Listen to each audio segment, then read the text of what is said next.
पुरानी हवेली धुंध और अंधेरे में डूबी हुई थी। अर्जुन अपनी यात्रा से थका हुआ जीप से बाहर निकला। ड्राइवर ने आगे जाने से मना कर दिया। घर की डरावनी कहानियों के बारे में बुदबुदाते हुए अर्जुन की रीढ़ की हड्डी में सिहरन दौड़ गई। जब वह बरामदे के पास पहुंचा, हवा भारी हो गई, सड़ती लकड़ी और किसी प्राचीन बेचैन करने वाली गंध से भर गई। उसने जंग लगे गेट को धक्का दिया। उसके कब्जे शोकाकुल रोने की तरह कराह उठे। उसे यह घर एक दूर के रिश्तेदार से विरासत में मिला था, जिसे वह कभी नहीं जानता था। अब इसकी भव्य संरचना के सामने खड़े होकर उसे एक अशुभ भावना का अनुभव हुआ। इन दीवारों में कौन से रहस्य छिपे हैं, उसने सोचा, मंद रोशनी वाले दालान में कदम रखते हुए। फर्श पर धूल की मोटी परत जमी हुई थी, जो सालों से अछूती थी। हर कोने से मकड़ी के जाले लटके हुए थे, फर्नीचर को भूतिया आलिंगन में लपेटे हुए। हवा खामोशी से भरी हुई थी, केवल बाहर पत्तों की सरसराहट से टूट रही थी। जैसे ही अर्जुन आगे बढ़ा, उसने दीवार पर फीके पड़े चित्रों को देखा।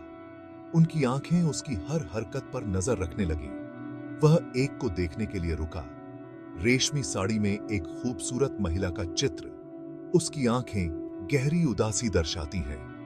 अचानक उसने एक फुसफुसाहट सुनी, धीमी और अस्पष्ट, दीवारों से ही निकलती हुई प्रतीत होती है। उसकी रीढ़ की हड्डी में सिहरन दौड़ गई। वह जल्दी से मुड़ा, लेकिन वहां कुछ भी नहीं था। क्या यह उसकी कल्पना थी या घर ने अभी सांस ली? वह आगे बढ़ता रहा। हर कमरा एक ऐसे जीवन के अवशेषों को प्रकट करता था जो जिया और खो गया। सफेद चादरों में लिपटे प्राचीन फर्नीचर से भरे कमरे, पीली चाबियों वाला एक भव्य पियानो और फर्श से छत तक धूल भरी किताबों से भरी एक लाइब्रेरी। फिर वह दालान के अंत में एक बंद दरवाजे पर आ गया।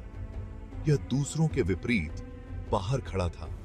इसकी गहरी लकड़ी पॉलिश की हुई थी, पीतल का घुंडी चमक रहा था।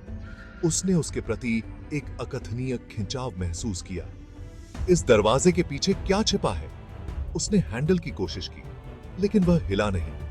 वह बंद था।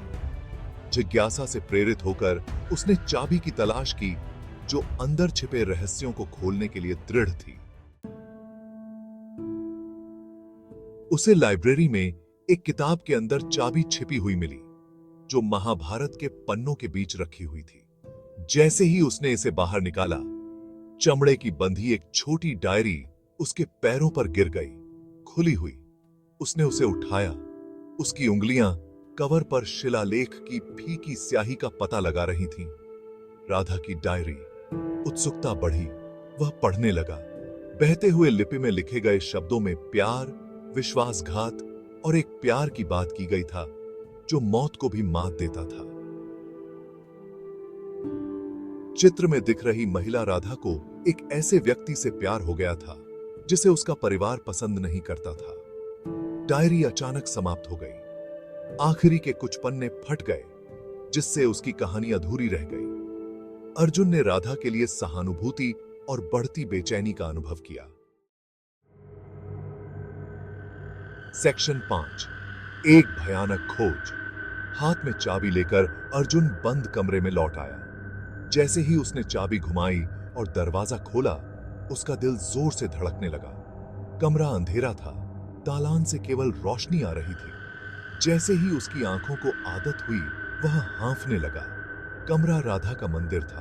एक कोने में अगरबत्ती जल रही थी, जिससे हवा में एक मीठी, मनमोहक सुगंध फैल रही थी। ताजी फूलों से सजे एक छोटे से वेदी के ऊपर उसका एक चित्र लटका हुआ था। परंतु जो बात उसे अंदर तक झकझोर कर रख देती थी, वह थी वेदी के सामने पड़ा कंकाल, जो फीकी रेशमी साड़ी में लिपटा हुआ था। उसने चित्र से साड़ी का पैटर्न पहचान लिया। यह राधा थी। क्या उसकी हत्या कर दी गई थी?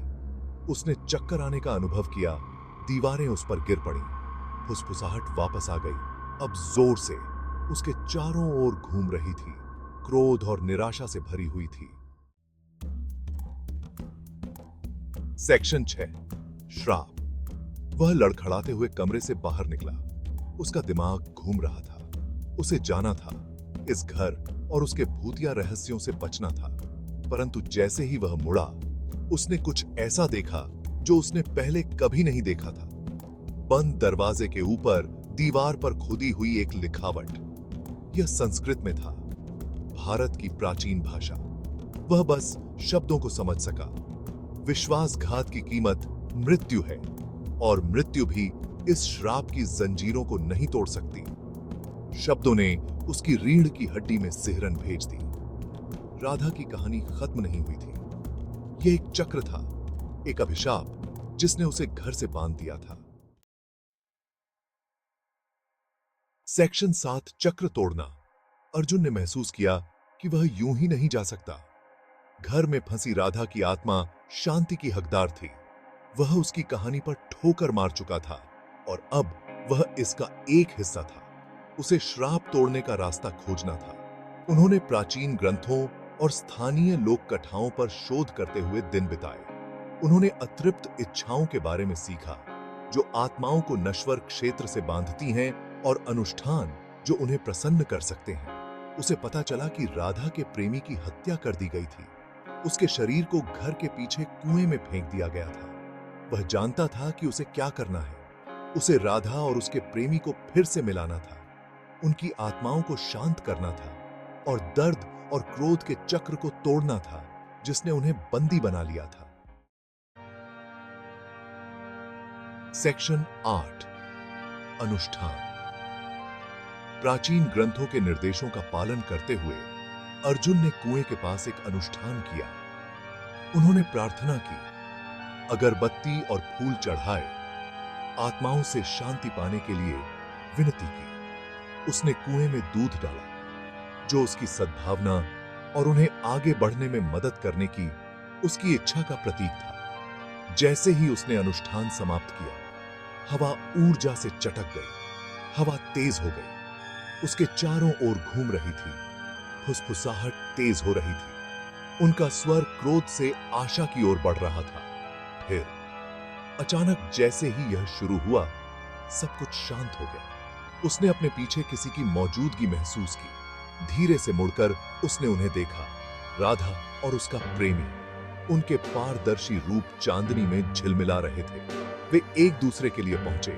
उनके हाथ शाश्वत प्रेम के भाव में मिले। सेक्शन 9 एक जाना पहचाना चेहरा। जैसे ही वे उसकी ओर मुड़े, उनके चेहरे कृतज्ञता से भर गए। अर्जुन की सांस उसके गले में अटक गई। राधा के प्रेमी के बारे में कुछ परिचित था। पहचान की एक झिलमिलाहट जिसने उसकी रीढ़ की हड्डी में सिहरन भेज दी। प्रेमी के चेहरे हालांकि थोड़े धुंधले थे, उसके अपने को दर्शाते थे। आंखें एक परिचित लालसा से भरी हुई उसे घूर रही थी। वह एक पिछले जीवन को, एक पिछले संबंध को घूर रहा था जिसे वह पूरी तरह से समझ नहीं पा रहा था। और फिर जैसे ही अचानक वे प्रकट हुए थे, भूत फीके पड़ गए, रात में गायब हो गए। उनकी उपस्थिति का एकमात्र प्रमाण हवा में चमेली और चंदन की हल्की गंध थी। सेक्शन 10 चक्र जारी है। अर्जुन बहुत देर तक वहीं खड़ा रहा। सन्नाटा बहरा कर देने वाला था। उसने राधा और उसके प्रेमी को शांति पाने में मदद की थी, लेकिन बेचैनी की भावना बनी रही। श्राप तो टूट गया था, परंतु बंद दरवाजे के ऊपर की लिखावट बनी रही जो उसकी शक्ति की भयावह याद दिलाती थी। उसने अगली सुबह घर छोड़ दिया। उगते सूरज ने ऊंचे लॉन में लंबी परछाई डाली। जैसे ही वह दूर चला गया, उसने हवेली पर नजर डाली। उसका सिलहूट चमकते आकाश के सामने सख्त था। वह कसम खा सकता था कि उसने ऊपर की खिड़की पर एक आकृति खड़ी देखी है। एक सफेद साड़ी में एक महिला। उसकी उदास आंखें उसका पीछा कर रही हैं और कहीं समय के विशाल विस्तार में इस्सा उपेसा उससे शुभ है। एक युवक, एक ढसामुस क्रम्बलिंग हवेली के द्वार पर आता है।